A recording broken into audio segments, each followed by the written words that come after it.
बिस्मिल्लाहिर्रहमानिर्रहीम, अस्सलाम वालेकुम। मैं हूं मोहम्मद उसामा गाजी और आप देख रहे हैं पता चला। जैसे जैसे इंतखाबात करीब आ रहे हैं, साबका इत्तेहादियों ने भी एक दूसरे पर लफ्जी हमले बढ़ा दिए हैं। एक तरफ नून लीग और पीपल्स पार्टी में शिकवा जवाब शिकवा चल रहा है, तो दूसरी तरफ सिंध में कराची के महाज पर MQM और पीपल्स पार्टी में घुमसान की जंग शुरू हो गई है। गो इलेक्शन कमीशन 8 फरवरी को इंतखाबात का ऐलान कर चुका है। निगरान वज़ीर आज़म भी इंतखाबात कराने के अज़्म का इजहार कर रहे हैं, मगर कुछ वाकिफान हाल अब भी इंतखाबात के इनेकाद पर शुकूक व शुबहात का इजहार कर रहे हैं। शायद इसीलिए सियासी जमातों की हिकमत अमली वाज़ेह नहीं हो पाई।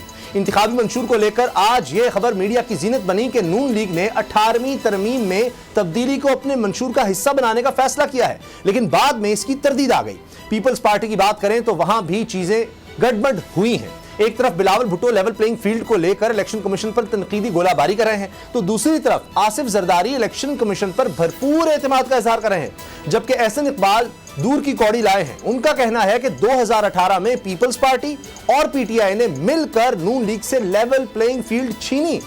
इस लेवल प्लेइंग फील्ड मुतालबे पर निगरान वज़ीर आज़म का तबसरा है कि हो सकता है पीपल्स पार्टी वोटर को मुतवज्जह करने के लिए खुद को मजलूम बनाकर पेश कर रही हो। ये बड़ा इल्जाम है। सियासी जमातों के तहफ़्फ़ुज़ात से हटकर मगरबी मालिक भी इंतखाबात पर गहरी नजर रखे हुए हैं।